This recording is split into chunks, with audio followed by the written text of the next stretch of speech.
Glasgow scale. The Glasgow scale is used to describe the general level of consciousness in patients with traumatic brain injury. तो Glasgow coma scale में क्या होता है, हम major करते हैं पेशेंट की कॉन्शियसनेस लेवल को और ट्रॉमेटिक ब्रेन इंजरी को। इंडिकेशन, तो इंडिकेशन में फर्स्ट है कॉन्शियसनेस, जिसमें हम मेजर करते हैं पेशेंट की कॉन्शियसनेस लेवल को, और सेकंड है ब्रेन लीजन। तो कॉन्शियसनेस में क्या है, it is a condition in which brain is able to catch stimuli. तो क्या होता है कि हम पेशेंट की कॉन्शियसनेस को मेजर करते हैं, देखते हैं कि पेशेंट किसी भी स्टिमुलाई, किसी भी चीज़ को कैसे कैच करता है, brain is able to catch stimuli. और ग्लासगो कोमा स्केल का हम इस्तेमाल करते हैं ब्रेन लीजन के लिए। Founder of Glasgow coma scale, तो जो ग्लासगो कोमा स्केल के जो फाउंडर हैं वो हैं ग्राम टीजडेल एंड ब्रायन जे जीनेट इन 1974। जो इन्होंने फाउंड किया था, फाउंडर वो 1974 में किया था ग्राम टीजडेल ने एंड ब्रायन जे जीनेट ने। First time published the Glasgow coma scale, ठीक है, इन 1974। और university of Glasgow coma institute neurosurgeon in the university.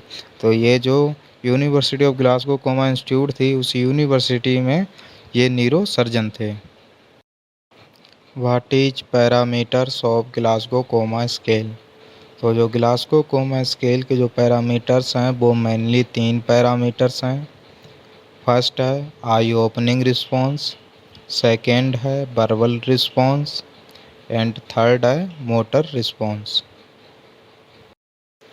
I opening response, तो नंबर 4 हम देते हैं स्पॉन्टेनियसली, ठीक है, जब पेशेंट खुद ब खुद अपने आप ही अपनी आँखों को खोलता व बंद करता है तो हम उसे नंबर 4 देते हैं। जब पेशेंट हमारे बोलने पर आँखें खोलता है तो हम नंबर 3 देते हैं। और जब पेशेंट को पेन करने पर जब आँखें अपनी खोलता है तो हम नंबर 2 देते हैं। और जब पेशेंट किसी भी तरह का कोई भी रिस्पॉन्स नहीं देता है, आँखें नहीं खोलता है, तो हम नंबर 1 देते हैं।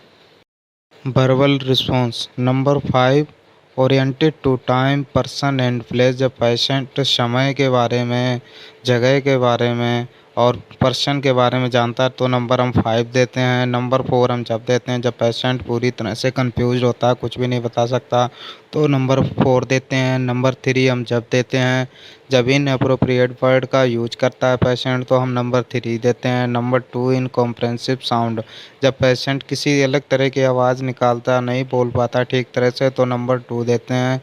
और किसी तरह का कोई रिस्पॉन्स ना होने पर हम नंबर 1 देते हैं। तो ये है verbal response. Motor response number 6 obey command, जब पेशेंट दी हुई कमांड को मानता है तो नंबर 6 देते हैं। नंबर 5 हम जब देते हैं जब patient move to localised pain, जब किसी तरह का पेन करने पर पेशेंट मूव करता है, हाथ हिलाता है, तो नंबर 5 देते हैं। Flex to withdraw from pain, जब पेन देने पर हाथ अंदर की तरफ खींचता है तो नंबर 4 देते हैं।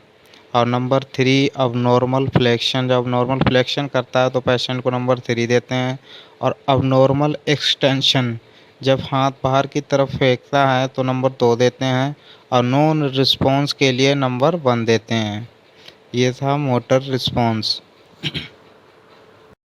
ग्लासगो कोमा स्केल, जो मिनिमम ग्लासगो कोमा स्कोर होता है वो होता है 3, और जो मैक्सिमम ग्लासगो कोमा स्कोर होता है वो होता है 15। लेस देन 7 स्कोर जो होता है वो होता है सीवियर ब्रेन लीजन, और 8 to 12 स्कोर जो होता है वो मॉडरेट ब्रेन लीजन होता है, और 13 to 15 स्कोर वो माइनर ब्रेन लीजन्स होता है। और जो 15 स्कोर्स होता है तो फिर फुली कॉन्शियस होता है। ये था ग्लासगो कोमा स्केल, जिनमें मिनिमम स्कोर जो है वो 3 है और मैक्सिमम जो स्कोर है वो है 15। अगर लेस देन 7 स्कोर है तो वो है ब्रेन सीवियर ब्रेन लीजन।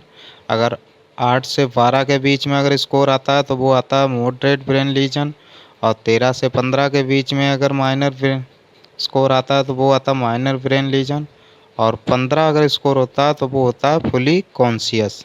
तो ये था ग्लासगो कोमा स्केल।